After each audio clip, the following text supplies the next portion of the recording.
You know what, in starting a YouTube channel, as you watch videos about the top things to focus on, the first one seems to be to define the market. So let's define the market of who I hope listens to my content. Hi, my name is Larry, and my YouTube channel is called Pop, Teach Me About Life. My grandkids call me Pop. So really, in the big scheme of things, I primarily care that my grandkids will someday listen to what I have to say. I want to provide a legacy of wisdom that I can pass on. Now, you may be here because it may be of interest to you as well. So, are you my target market? The most concise way that I can think about it is related to the prodigal son. The prodigal son had stars in his eyes and he wanted to live an exciting life, and so he asked for his money. Basically, he went and squandered everything on what the Bible calls loose living, but eventually his money ran out. Famine came to the land where he was at, and he was starving to death. He was completely destitute. And so the Bible says that he was sitting among the pigs in the muck and mire. And this is what the Bible says. It says he came to his senses. There is my target market. Okay? When the prodigal son went to his dad and asked for his wealth, he's not going to listen to me. When he was on his journey to basically the Vegas of that day to go live it up, he wasn't going to listen to me. When he was with prostitutes, when he was getting drunk, when he was living it up, doing everything that he wanted to do of what the Bible calls loose living, he wasn't going to listen to me. He didn't want to listen to anything related to an old guy trying to live a life by biblical principles. And I've learned principles over the years that, if applied, can drive tremendous success in regards to your relationship with God, relationship with others, and even joy and peace here on earth. But anyway, he was never interested in that until he was at the place where he came to his senses. Then he was ready to listen to God, and he was ready to go back to his father and accept whatever his father would give to him. That's my target market. Now, for me, I was never a prodigal in the sense, throughout high school, throughout college, I didn't drink. I was always hanging out at church. I had Christian friends.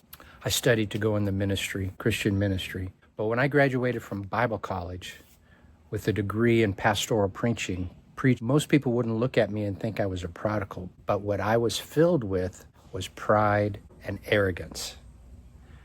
Okay? I said, God, give me success. Just like the prodigal son said to his father, give me my wealth. I was planning on succeeding. Pride in a young person is terrible. Spiritual pride is the worst. So what I said is, I'm going into the ministry, and the worst thing about ministry is dealing with people. I remember thinking that, or even saying that out loud, which is crazy. And I said, if I'm not a pastor of a church of at least 1,000 people by the time I'm 30, I'm a complete loser. So you can see that I was focused on my own personal success. So that was when I was 22. When I was 26, I was offered the job to be a pastor of a church with over 700 people. Now, that wasn't quite 1,000 people, but, folks, I was only 26 years old. I had proven myself to have that kind of a job offer. Well, what you may not realize is a chain of events between that offer, which I turned down for reasons I will tell you on another video. A year later, I was working at a warehouse, a floral warehouse, working 55 hours a week because I couldn't get another ministry job, and I had to provide money for my wife and my 2 kids. And one day, as was typical, I was taking the garbage out for my warehouse job. I put the garbage up, threw it over, and I felt slime running down my arm. That moment, I froze, and I came to my senses, and I said, God. And I can't remember if I fell on my knees, but I fell down and I said, God, I am a complete prideful loser. You have brought me to rock bottom. I never drank. I never did drugs. I was never unfaithful to my wife. It was none of those kind of things, but it was pride. And I came to my senses and said, God, whatever you do, whatever you want me to do, I will do. I will do it. I've got no pride anymore. I am only a servant. I am not going to ask you for what I want. I'm going to come with open hands and say, Lord, what do you want me to do? Whatever it is. Okay, whatever it is. I'm at rock bottom, and I finally came to my senses. And that was a huge turning point for me. Huge turning point that I can talk about later.